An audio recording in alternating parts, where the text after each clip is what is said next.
OROP-2 की जो विसंगतियां जिस तरह से उन्होंने डाली है JCORs की पे और पेंशन को कम करने का काम किया है, वो भी हमारे ऊपर एक सर्जिकल स्ट्राइक है। दोस्तों नमस्कार। बहुत ही बड़ी अपडेट निकल कर आई है। 1 रैंक 1 पेंशन रिवीजन को लेकर OROP-2 विसंगतियों का मुद्दा पहली बार बड़े स्तर पर उठाया गया है। पूरी वीडियो देखिए रोहित चौधरी ने किस प्रकार से मोदी सरकार ने जो हमारे युवाओं और हमारे भूतपूर्व सैनिकों की बर्बाद कर दिया है, पूरी वीडियो में आपको पता चलेगा। इसके अलावा नॉन फंक्शनल अपग्रेडेशन, जिसकी बहुत पुरानी डिमांड थी, जिसको नहीं इन्होंने किया, वो भी हमारे ऊपर एक सर्जिकल स्ट्राइक है।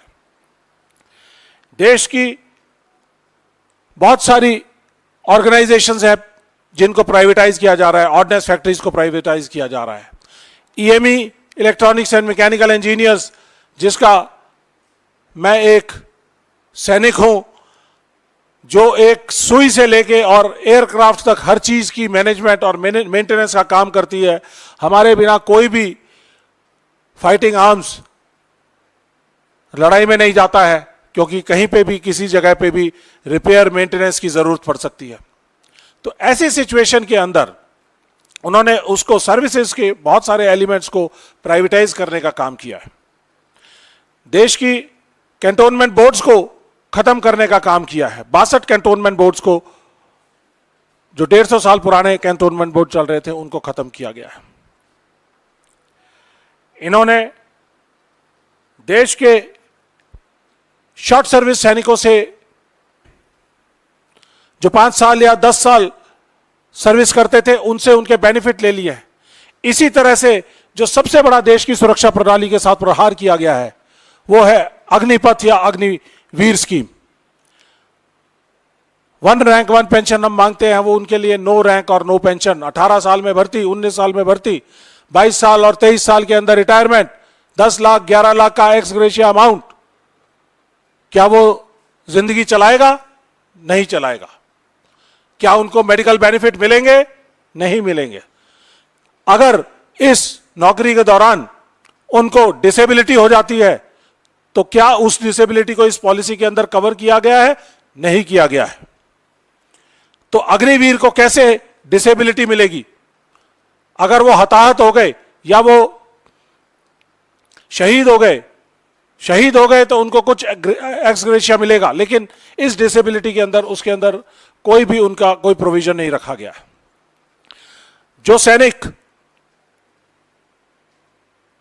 किसी वजह से सैन्य शक्ति के अंदर काम करने के लिए इनवैलिड हो जाते थे, हताहत होने की वजह से, घायल होने की वजह से, तो वो सेना के अंदर काम करने के लायक उनको नहीं माना जाता था, क्योंकि मेडिकल कंडीशंस ऐसी थी।